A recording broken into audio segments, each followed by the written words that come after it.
A home computer is a powerful tool, but it must store data reliably to work well. Otherwise, it's kind of pointless, isn't it? Let's look inside and see how it stores data.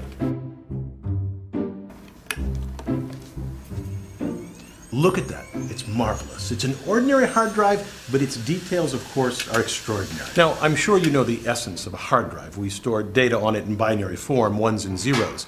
Now, this ARM supports a head, which is an electromagnet that scans over the disk and either writes data by changing the magnetization of specific sections on the platter, or it just reads the data by measuring the magnetic polarization. Now, in principle, pretty simple, but in practice, a lot of hardcore engineering. The key focus lies in being sure that the head can precisely, error-free, read and write to the disk. The first order of business is to move it with great control. To position the ARM, engineers use a voice coil actuator. The base of the ARM sits between two powerful magnets. They're so strong they're actually kind of hard to pull apart. There. The ARM moves because of a Lorentz force. Pass a current through a wire that's in a magnetic field, and the wire experiences a force. Reverse the current, and the force also reverses. As current flows in one direction in the coil, the force created by the permanent magnet makes the ARM move this way. Reverse the current and it moves back. The force on the ARM is directly proportional to the current through the coil, which allows the ARM's position to be finely tuned. Unlike a mechanical system of linkages, there is minimal wear and it isn't sensitive to temperature. At the end of the ARM lies the most critical component, the head. At its simplest, it's a piece of ferromagnetic material wrapped with wire.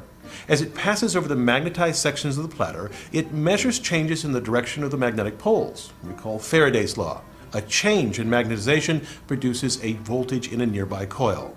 So as the head passes a section where the polarity has changed, it records a voltage spike. The spikes, both negative and positive, represent a 1, and when there is no voltage spike, corresponds to a 0. The head gets astonishingly close to the disk surface, 100 nanometers in older drives, but today under 10 nanometers in the newest ones. As the head gets closer to the disk, its magnetic field covers less area, allowing for more sectors of information to be packed onto the disk surface. To keep that critical height, engineers use an ingenious method. They float the head over the disk. You see, as the disk spins, it forms a boundary layer of air that gets dragged past the stationary head at 80 miles per hour at the outer edge. The head rides on a slider aerodynamically designed to float above the platter. And the genius of this air-bearing technology is its self-induced adjustment. If any disturbance causes the slider to rise too high, it floats back to where it should be. Now, because the head is so close to the disk surface, any stray particles could damage the disk, resulting in data loss. So engineers place this recirculating filter in the airflow. It removes small particles scraped off the platter. To keep the head flying at the right height, the platter is made incredibly smooth. Typically, this platter is so smooth that it has a surface roughness of about 1 nanometer. To give you an idea of how smooth that is, let's imagine that this section is enlarged until it's as long as a football field, American or international. The average bump on the surface would be about 3/100ths of an inch. The key element of the platter is the magnetic layer, which is cobalt with perhaps platinum and nickel mixed in. Now, this mixture of metals has high corrosivity, which means that it will maintain that magnetization and thus data until it's exposed to another powerful magnetic field. One last thing that I find enormously clever, using a bit of math to squeeze up to 40% more information on the disk.